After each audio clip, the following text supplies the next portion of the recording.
Movie watching can be an enriching, communal experience, but some films are better enjoyed solo. Contemplative dramedies, slow-burning thrillers, dialogue-free dramas, certain films are best absorbed all by yourself with zero distractions. For example, All Is Lost. Robert Redford's ability to grip audiences with a compelling performance has never waned throughout his long career. That gift is particularly evident in J.C. Chandor's All Is Lost, an acclaimed 2013 drama in which Redford's unnamed sailor endures a litany of increasingly life-threatening mishaps during a solo ocean voyage. Watching this film alone is a transformative experience. There's only one character and he hardly ever speaks, which makes sounds that ordinarily might not be noticed all the more intriguing. With most of the sound coming from the main character shuffling around, what would normally be an ordinary background detail becomes a key factor in the film's immersion. Every detail in All Is Lost requires your full attention. Gravity. Alfonso Cuarón's hit 2013 space drama Gravity is a film that filled theaters for weeks, but in order to truly exert its devastating impact, it needs to be seen alone. For one, the filmmakers do an excellent job of projecting panic onto the audience after Sandra Bullock's character is marooned in space. Fear is alleviated somewhat in a group setting, so truly putting yourself in her position requires watching the film alone. Whether or not there's sound in space is up for debate, but Cuarón's command of Gravity's soundtrack is the second reason you should watch it by yourself and with the volume high. It's the type of film in which the intensity continuously builds, amplified by the skillful use of sound. Even the crescendo in the score allows audiences to feel the emotional weight of Bullock's character's struggle to reach Earth and survive. It's a thrill ride best experienced alone with nothing to distract you. Into the Wild. Based on the novel of the same name by Jon Krakauer, Into the Wild tells the true story of Christopher McCandless, a recent college grad who braved the Alaskan wilderness in the early 90s and sadly passed away a few months into his trek. Into the Wild's judgment-free dramatization of McCandless's doomed pilgrimage offers a perfectly introspective example of a movie that makes the viewer think about what they would do in a similar situation. Who knows, maybe you'll be inspired to abandon materialism and go on a solo adventure of your own in the Alaskan wilderness. It's an incredibly dangerous proposition, but you wouldn't be the first. The Fountain.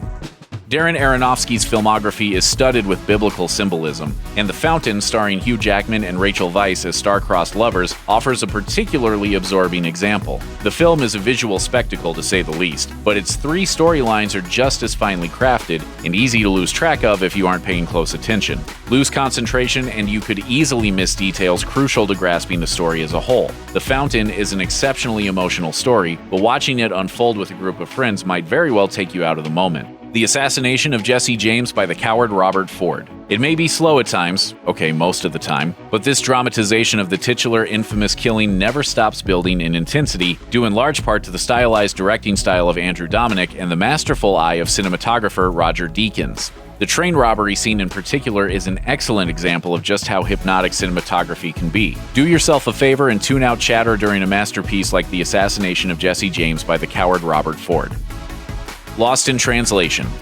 Featuring one of Bill Murray's greatest performances, along with exceptional work from Scarlett Johansson, Lost in Translation earned Sofia Coppola the third Best Director nomination offered to a woman in Oscars history. It isn't that taking in Lost in Translation with a crowd will make you lose sight of the story, there isn't much of a plot, but the self-reflection the movie motivates stands to be lost in a group. Like Johansson's character learns in that unforgettable final scene, there are some secrets you only learn when you're leaning in close enough to hear a whisper. Any of Hayao Miyazaki's films.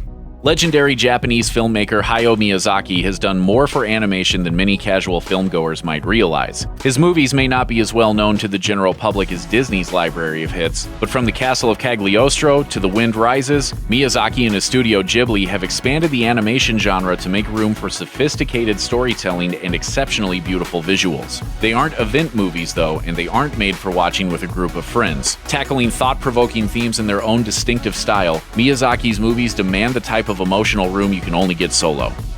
No Country for Old Men. Based on the Cormac McCarthy novel of the same name, this modern Western thriller won Best Picture and Best Director at the Oscars. It's considered one of the greatest films of the century, as well as the Coen brothers' masterpiece. And that's saying something. If you're unfamiliar with the form, westerns can be slow, punctuated with intermittent bursts of heightened action, and No Country for Old Men is a prime example. The tension, suspense, and thrills never stop building, yet the film as a whole is eerily quiet. If you're forced to deal with distractions during the movie, you'll be taken right out of the story, breaking its spell and ruining the experience altogether. Yes, sir. I got it under control. Thanks for watching. Click the looper icon to subscribe to our YouTube channel, plus check out all this cool stuff we know you'll love too.